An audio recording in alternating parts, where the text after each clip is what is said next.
మన దేశంలో కార్ల అమ్మకాలలో ఆసక్తికరమైన ట్రెండ్ కనబడుతోంది.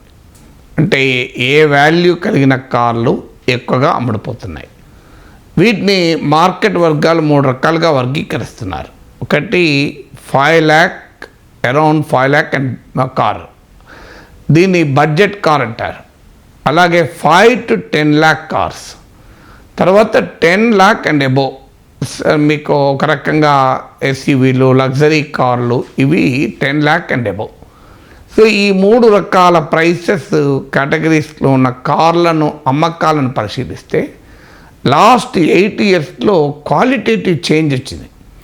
ఈ చేంజ్ కారణాలు ఏంటి, ఈ చేంజ్ దేన్ని సూచిస్తోందని చెప్పే ముందు ఈ చేంజ్ను కూడా మనం గమనించాలి. 2015లో ఈ డిఫరెంట్ ప్రైస్ కేటగిరీస్లో ఉండే కార్ల అమ్మకాలు టోటల్ కార్ సేల్స్లో ఎంత ఉండే, 2023లో ఎంత ఉండే. ఉదాహరణకు 5 lakh సెగ్మెంట్ కార్ అంటే బడ్జెట్ కార్, దాని ఎంట్రీ లెవెల్ కార్ అంటారు. సో మారుతి 800 ఇలాంటి కార్ను ఎంట్రీ లెవెల్ కార్. సో ఈ కార్ల అమ్మకాలు, మొత్తం కార్ల అమ్మకాలు టోటల్ కార్ సేల్స్లో ఈ ఎంట్రీ లెవెల్ కారు అమ్మకాల వాటా 33.6% ఉండే. 2015లో 33.6% ఉండే. ఇది కాస్త మనకు 2023కి వచ్చే వరకు నెగ్లిజిబుల్కి పడిపోయింది. హార్డ్లీ కేవలం 0.3% మాత్రమే. అంటే భారతదేశంలో అమ్మబడుతున్న మొత్తం కార్లలో 0.3% ఈ ఎంట్రీ లెవెల్ కార్ల షేర్.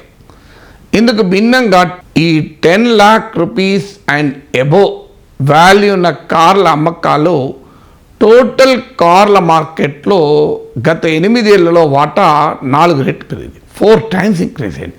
2015లో మన దేశంలో అమ్మకాలు జరుగుతున్న మొత్తం కార్లలో 12.5% ఈ 10 lakh అబోవ్ ప్రైస్ ఉన్న కార్లు ఉండేవి.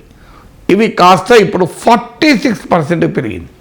46% కార్లు, 100 కార్లు భారతదేశంలో అమ్ముతుంటే అందులో 46 కార్లు ఈ 10 lakh అండ్ అబోవ్ ఉన్నవి. 5 to 10 lakh మధ్య ఉన్న కార్ల డిమాండ్ కాస్త పెద్దగా మార్పు లేదు. 8 yearsలో జరిగిన చేంజ్ ఏంటంటే ఎంట్రీ లెవెల్ కార్ల అమ్మకాలు పూర్తిగా తగ్గుతున్నాయి. అలాగే దీనికి భిన్నంగా 10 lakh అండ్ అబోవ్ ఉన్న కార్ల అమ్మకాలేమో బాగా పెరుగుతున్నాయి. ఎందుకు ఈ మార్పు కారణం ఏంటి? దీన్ని స్ట్రక్చరల్ షిఫ్ట్గా అభివర్ణిస్తున్నారు మార్కెట్ వర్గాలు. దీనికి కారణం ఏంటంటే, మొదటిది కార్ మ్యానుఫ్యాక్చరర్సే ఈ ఎంట్రీ కార్లు, బడ్జెట్ కార్ల తయారీని డిస్కరేజ్ చేస్తున్నారు. ఎందుకంటే వారికి బిగ్గర్ మార్జిన్ రావాలన్నా, ఎక్కువ లాభాలు, ఎక్కువ ప్రాఫిట్ రావాలన్నా వారు ఈ ఎంట్రీ లెవెల్ కార్లు కాకుండా కాస్ట్లీ కార్స్, లగ్జరీ కార్స్ను ప్రమోట్ చేస్తున్నారు. అందువల్ల ఇవాళ మార్కెట్లో టాటా, హుండా ఇలా అనేక కంపెనీలు ఉన్నాయి, కానీ మారుతి వాడు మాత్రమే ఈ ఎంట్రీ లెవెల్ కార్ సెగ్మెంట్లో ఇంకా గట్టిగా ఉన్నాడు. మిగతా వాళ్ళు ఎంట్రీ లెవెల్ కార్ సెగ్మెంట్ని ఇగ్నోర్ చేస్తున్నారు. ఫలితంగా ఎందుకు ఇగ్నోర్ చేస్తున్నారంటే వారు ఎక్కువ లాభాలు రావాలి ఒకటి. రెండవది ఏంటంటే కార్ల ప్రొడక్షన్ కాస్ట్ కూడా గణనీయంగా పెరిగింది. సో ఉదాహరణకు ఇప్పుడు మీకు safety features, enhanced safety features compulsory చేస్తున్నారు. అంటే ప్రభుత్వ రెగ్యులేషన్లకు అనుగుణంగా కావలసిన ఫీచర్స్ పెట్టాలంటే వాటి కాస్ట్ పెరుగుతోంది. అలాగే కార్లలో వాడే కమాడిటీ ప్రైసెస్ కూడా అంతర్జాతీయంగా పెరిగాయి. మెటల్ ప్రైసెస్ కానీ ఇతర ప్రైసెస్ కానీ, అంటే ఇన్పుట్ కాస్ట్లోమో గణనీయంగా పెరిగాయి. అందువల్ల 5 lakh కార్ లోపల 5 lakh అండ్ బిలో ఉంటే అది వయబుల్ కాకుండా ఉంటున్నాయి, పెద్ద ప్రాఫిట్స్ రావడం లేదు కార్ల కంపెనీలకు. సో అనివార్యంగా కార్ల ప్రొడక్షన్ కాస్ట్ పెరిగింది.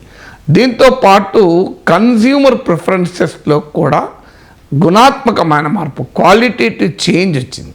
అంటే people are ready to pay for enhanced features. Sunroof కావాలని కోరుకుంటున్నారు.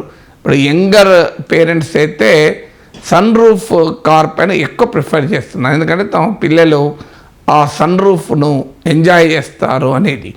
లాంగ్ డ్రైవ్కి పోయినా దేనికి వెళ్ళినా కూడా సన్ రూఫ్ ఇది మ్యాటర్ ఆఫ్ ఎంటర్టైన్మెంట్ వరకు. అలాగే ఇన్ఫోటైన్మెంట్ ఫీచర్స్ అంటే కారులో ఒక పెద్ద స్క్రీన్ కావాలని కోరుకుంటున్నారు, ఇతర రకాల అడ్వాంటేజ్ చిన్న రిఫ్రిజిరేటర్ కావాలని కోరుకుంటున్నారు, అలాగే ఈ ఎయిర్ బ్యాగ్స్ ఎక్కువ ఉండాలని కోరుకుంటున్నారు. సో హై ఎండ్ కార్లోనే మీకు ఈ ఎయిర్ బ్యాగ్స్ ఎక్కువగా ఉండడము, సన్ రూఫ్ ఉండడము ఇవన్నీ కూడా జరుగుతాయి.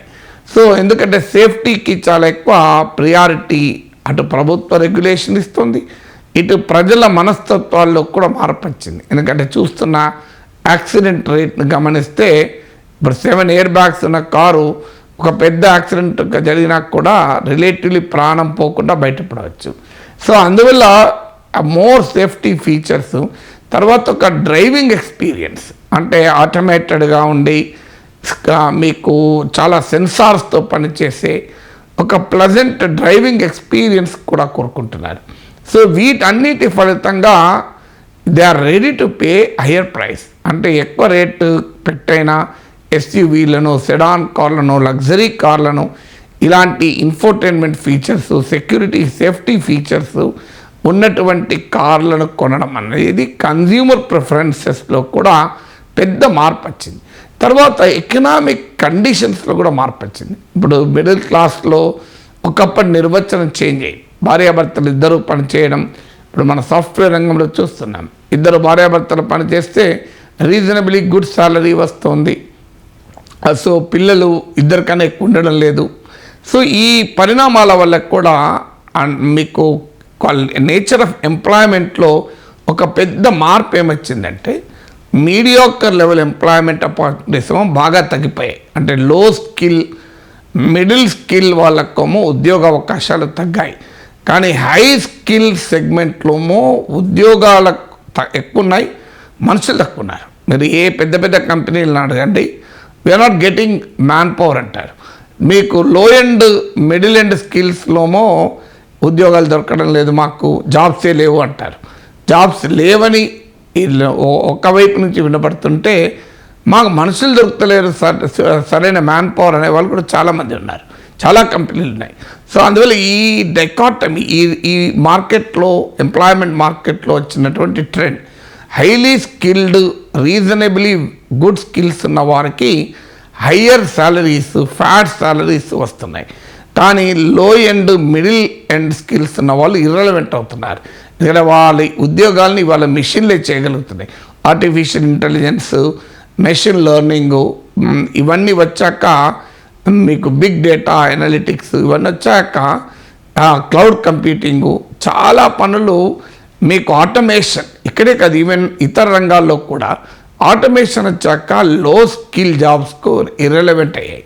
So unless you are very creative, high skill, నీ నైపుణ్యాన్ని పెంచుకుంటే తప్ప హయ్యర్ శాలరీస్ రావడం లేదు. అందువల్ల ఈ హై స్కిల్ ఎంప్లాయ్మెంట్ ఉన్న సెక్టార్లో నీకు కార్లకు, లగ్జరీ కార్ డిమాండ్లకు ఎక్కువగా ఉంటుంది. ఎకానమీలో ఇన్ఈక్వాలిటీస్కు కూడా ఇది ఒక ఇండికేషన్. అంటే లోయర్ లెవెల్ వారికేమో ఇన్కమ్స్ పెరగడం లేదు, హయ్యర్ లెవెల్ వారికేమో ఇన్కమ్స్ విపరీతంగా పెరుగుతున్నాయి. సో అందువల్ల ఇది మనం అనేక నివేదికల్లో కూడా చూసాం. టాప్ 1%కు, టాప్ 10%కు ఏ స్థాయిలో ఉంది, టాప్ బిలో 50%కు టోటల్ ఇన్కంలో భారతదేశ టోటల్ ఇన్కంలో హార్డ్లీ 3% మాత్రమే. సో కానీ ఇందుకు భిన్నంగా top 10%, top 1% walk away with largest share of the national income. అందువల్ల ఈ అసమానతలు విపరీతంగా పెరుగుతున్న సమయంలో అసమానతల్ని రిఫ్లెక్ట్ చేస్తున్నాయి మార్కెట్ సేల్స్ కూడా. అందుకే మీరు హౌసింగ్ సెగ్మెంట్లో చూడండి, లో కాస్ట్ హౌసింగ్, అలాగే budget housing, middle class housing అమ్మకాలు తగ్గుతున్నాయి. విల్లాల అమ్మకాలు, బిగ్గర్ ఎవరేజ్ అపార్ట్మెంట్ సైజ్ పెరిగింది అమ్మకాల్లో. సో సగటు అపార్ట్మెంట్ సైజ్ కూడా పెరిగిందని ఇటీవల రియల్ ఎస్టేట్ వర్గాలు చెప్పాయి. అందువల్ల లగ్జరీ హౌసింగ్ సెగ్మెంట్లో అమ్మకాలు పెరుగుతున్నాయి. సో మార్కెట్ ఎకానమీలో ఉన్న ఇన్ఈక్వాలిటీస్ని కూడా మార్కెట్లో లగ్జరీ కార్ సెగ్మెంట్కు పెరిగిన డిమాండ్ను తెలియజేస్తుంది.